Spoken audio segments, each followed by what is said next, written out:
You have been able to make a lot of progress over the last couple of years, moving on from the under 19 level to representing the West Indies emerging players and doing well in that tournament, actually helping the team to win, and then making your first class debut this year.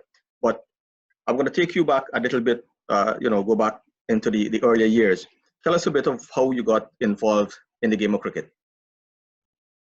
I will first.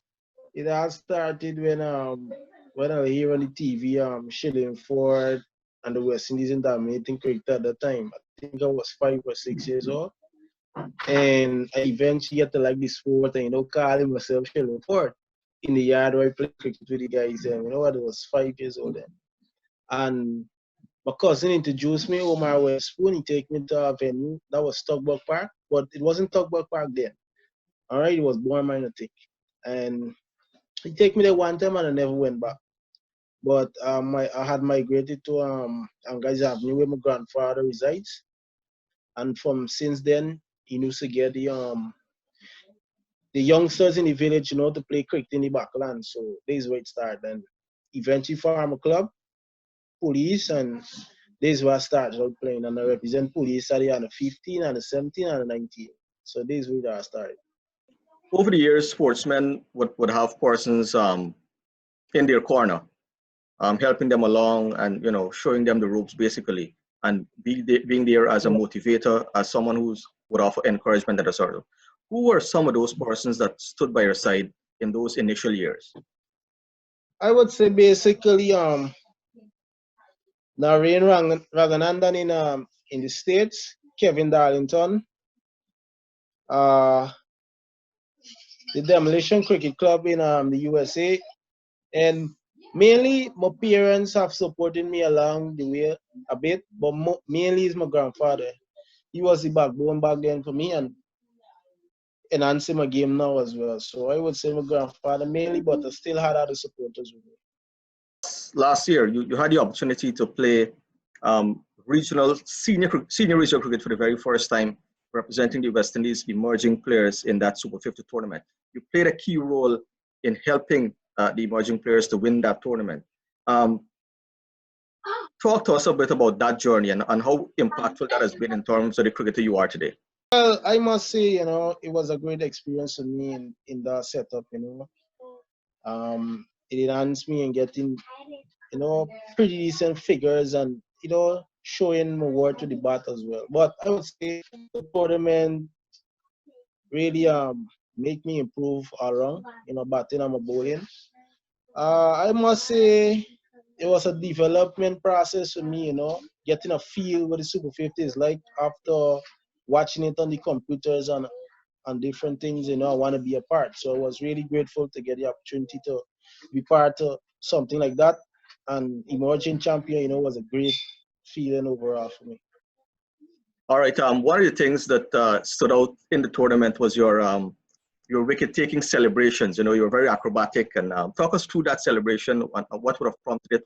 What is behind that celebration? It's something normal for me because back right in Guys Avenue, known as Patrick Dam, when I was much younger, I used to practice it and we used to be trying different acrobatics. So it stuck with me, and I just decided to bring it out to the table, and just let that be my form of celebration. All right. This year you had the opportunity now of playing, making your first class debut for Guyana Jaguars. Unfortunately, Guyana did not win the tournament this year. But of course, you had the experience of playing a few matches home and away. What was that experience like playing amongst these senior guys, the Leon Johnsons, the Vishal Singhs, and these guys who have been there and played a lot of regional cricket? Well, I must say, although we didn't win, it's still a lot of positive to take out from the tournament. But for me, it's a great experience, playing with the guys after, knocking on the door for a longest while now, trying to stake a claim to be a part of it. I think getting a bite and getting a taste of where it is really, really nice for me and my game moving forward. I must say, I learned a lot from the senior guys, like Christopher Barwell, the captain, Vishal Singh, And I must say, all the senior guys, because being a youngster in the setup, they won't left you behind. They will share different key points to you, and hopefully I can take that moving forward. So I must say, the whole guys, no one left out anybody. All right, just a few weeks ago, news broke of you've been called up by the Guyana Amazon Warriors for CPL 2020 as one of the emerging players in that squad. We're not too sure if the tournament is going to be held this year because of the coronavirus pandemic, but just reflect a bit on that moment when you got the news. How was that for you when you got the news that you will be playing basically for your home franchise in CPL? Well, first of all, I must say it was a bit shocking to me. It was great. It was great news to me overall. For being a part of the franchise after sitting down outside for more than 2 years. Eager to get in, rather. I must say it's a great feeling, but I was in the middle of the 4 days, so I wasn't thinking too much about that because that yet to come.